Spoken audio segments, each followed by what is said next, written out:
बिस्मिल्लाहिर्रहमानिर्रहीम। जरा सोचो, आप सेकंड फ्लोर तक सीढ़ियां चढ़ रहे हो और अचानक आपका सांस फूल जाता है कि दरमियान में ही रुकना पड़ता है। शायद आपने स्मोकिंग भी छोड़ दी हो, लेकिन फिर भी लंग्स पहले जैसी ताकत में नहीं रहे। अगर आप कभी ये फील कर चुके हैं तो आप अकेले नहीं हैं। बहुत से लोग यही सोचते हैं, क्या खाने पीने में या सप्लीमेंट में कुछ ऐसा है जो लंग्स को सपोर्ट कर सकता है। आज हम बात करेंगे 4 सप्लीमेंट के बारे में जो एक्चुअल साइंटिफिक रिसर्च में मौजूद है, और सबसे इंटरेस्टिंग नंबर 3 वाला है। वहां तक रुक के लाजमी देख लेना। मेरा नाम डॉक्टर ताबिश शौकत है। मैं फार्मासिस्ट हूँ, हेल्थ कंटेंट क्रिएटर हूँ। मेरे ब्रांड का नाम सस्ती दवाई, मेरी वेबसाइट का नाम sastidawai.shop, sastidawai.pk है।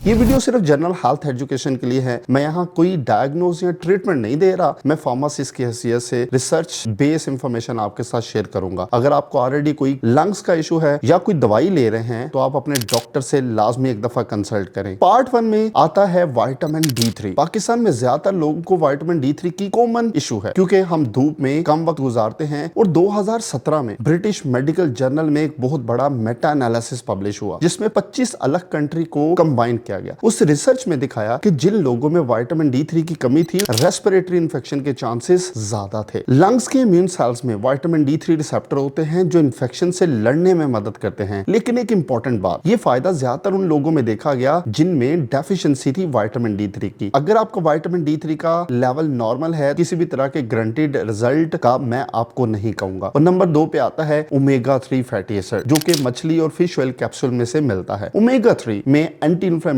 प्रॉपर्टी होती है, यानी जिस्म में जो इन्फ्लेमेशन चल रहा होता है उसको कम करने में मददगार साबित होती है। लंग्स में क्रॉनिक इन्फ्लेमेशन जैसे कि स्मोकिंग या क्रॉनिक ऑब्स्ट्रक्शन पल्मोनरी डिजीज से होने वाले डैमेज में ये इंपॉर्टेंट रोल प्ले करता है। कुछ रिसर्च में दिखाया गया है कि वो लोग जो अपनी डाइट में ओमेगा 3 फैटी एसिड लेते हैं, उनके लंग्स फंक्शन में डिक्लाइन थोड़ा स्लो कर देता है, खासकर लॉन्ग टर्म स्मोकर वालों में। लेकिन अस्थमा पेशेंट में रिजल्ट मिक्स हैं। कुछ स्टडीज में इन्हें फायदा देखा गया और कुछ में बिल्कुल नहीं देखा गया। इस वजह से कोई गारंटीड रिजल्ट मैं आपको डायरेक्टली यहाँ पे नहीं कहूंगा, फायदा मैंने आपको बता दिया। और नंबर 3 जो कि सबसे ज्यादा इंपॉर्टेंट था और मैंने आपको कहा था यहाँ पे रुक के लाजमी वीडियो देख लेना, उसका नाम है NAC, यानी कि N-एसिटाइलसिस्टीन का साइंटिफिक बैकिंग इन चारों में सबसे ज्यादा स्ट्रॉन्ग है। N-एसिटाइलसिस्टीन जिस्म में ग्लूटाथाइन बढ़ाने में मदद करता है और ग्लूटाथाइन पावरफुल एंटीऑक्सीडेंट का काम करता है, जो कि बॉडी को ऑक्सीडेटिव स्ट्रेस से बचाता है। कोक्रेन लाइब्रेरी, जो कि मेडिकल रिसर्च में सबसे ट्रस्टेड ऑर्गेनाइजेशन में से एक है, इसने मल्टीपल रिव्यूज दिखाए कि N-एसिटाइलसिस्टीन क्रॉनिक ब्रोंकाइटिस और chronic obstruction pulmonary disease patient में एक्सरबेशन यानी कि बीमारी को एक्यूट फ्लेयर अप्स को कम करने में मददगार साबित हुआ। ये म्यूकस को थोड़ा पतला कर देता है, जिसमें खांसी करने में आसानी होती है। इंपॉर्टेंट बात अगर मैं आपको बताऊं, N-एसिटाइलसिस्टीन ब्लड थिनर दवाइयां जैसे कि एस्पिरिन और वारफरिन के साथ इंटरेक्ट कर सकती है। अगर आप इस तरह की कोई दवाई ले रहे हैं, अपने डॉक्टर या फार्मासिस्ट से लाजमी कंसल्ट करें। और नंबर 4 पे आता है करक्यूमिन, जैसे आप हल्दी कहते हो, और ये खास तौर पर आप कह लें एंटी इन्फ्लेमेटरी और एंटीऑक्सीडेंट प्रॉपर्टी रखती है। लेबोरेटरी और एनिमल स्टडीज में करक्यूमिन ने लंग्स टिश्यूज को इन्फ्लेमेशन और ऑक्सीडेटिव स्ट्रेस से बचाने में अच्छा रोल प्ले किया। इंसानों पर डायरेक्ट लंग्स हेल्थ ट्रायल्स भी अभी कंपैरेटिवली कम हैं, इसलिए हम ये डायरेक्टली नहीं कह रहे कि करक्यूमिन ग्रांटेड हेल्थ बेनिफिट देगा, लेकिन एक एंटी इन्फ्लेमेटरी डाइट का हिस्सा बनाकर आप इससे ओवरऑल फायदा ले सकते हैं। और टिप इसका ये है, करक्यूमिन की अब्जॉर्प्शन बॉडी में कम होती है। अगर आप सप्लीमेंट ले रहे हैं तो पाइपरीन, जिसे ब्लैक पेपर एक्सट्रैक्ट कहते हैं, के साथ इस्तेमाल करने की कोशिश करें ताकि इससे आपको फायदा मिल सके। अब सवाल ये है, इन चारों में बेस्ट कौन सा है? तो सच बात यह है कि बेस्ट कोई भी नहीं है, हर किसी के अलग अलग बॉडी को फायदा देने के तरीके हैं। विटामिन D3 इम्यून को सपोर्ट करता है, ओमेगा 3 एंटी इन्फ्लेमेटरी प्रॉपर्टी रखता है, N-एसिटाइलसिस्टीन स्पेसिफिकली म्यूकस को पतला करने में मदद देता है, करक्यूमिन जनरल एंटीऑक्सीडेंट का काम करता है। आपकी जरूरत, डेफिशिएंसी और करंट हेल्थ कंडीशन के लिहाज से इस कॉम्बिनेशन का फायदा हो सकता है, जो कि आप अपने डॉक्टर से एक दफा कंसल्ट कर पूछ सकते हैं। और मैं अब आपको बताऊंगा कुछ ऐसी कॉमन मिस्टेक जो कि इसको लेते हुए हर बंदा करता है। सबसे पहली मिस्टेक, बिना डॉक्टर से पूछे हाई डोज ले लेना, यानी कि विटामिन D3 आपकी बॉडी में टॉक्सिक भी हो सकता है, क्योंकि फैट सॉल्युबल विटामिन है जो हमारी बॉडी में स्टोर रहता है। और दूसरी बड़ी मिस्टेक है ये सोचना कि सप्लीमेंटेशन स्मोकिंग या पोल्यूशन के एक्सपोजर को अंडू कर सकता है। याद रखें, कोई भी सप्लीमेंट हेल्दी लाइफस्टाइल, सही एक्सरसाइज, डाइट और स्मोकिंग फ्री एनवायरनमेंट का रिप्लेसमेंट नहीं हो सकता। और तीसरी सबसे बड़ी मिस्टेक ये है चीप अनवेरिफाइड ब्रांड का सप्लीमेंट खरीदना। पाकिस्तान की मार्केट बहुत ज्यादा बड़ी है, आपने इसकी कुछ रजिस्ट्रेशन लाजमी देख लेनी है, जिस तरह ड्राफ्ट की अप्रूवल, रजिस्टर्ड मैन्युफैक्चरर और रजिस्टर्ड मार्केटर आप तक ये प्रोडक्ट पहुंचा रहा हो। मेरे ब्रांड का नाम सस्ती दवाई है, आप इसकी प्रोडक्ट मेरी वेबसाइट sastidoi.shop पे खरीद सकते हैं, जो कि ऑल ट्रस्टेड प्लेटफॉर्म है और हर तरह से रजिस्टर्ड है। और चौथी बड़ी मिस्टेक ये है, अपनी करंट दवाइयों के साथ पॉसिबल इंटरेक्शन को इग्नोर नहीं करें। अगर आपको ये वीडियो पसंद आई है, मेरे चैनल को लाइक कर लें, चैनल सब्सक्राइब कर लें और ये वीडियो दूसरों तक शेयर कर दें। मैं आपको शुक्रगुजार हूँ। अल्लाह हाफिज।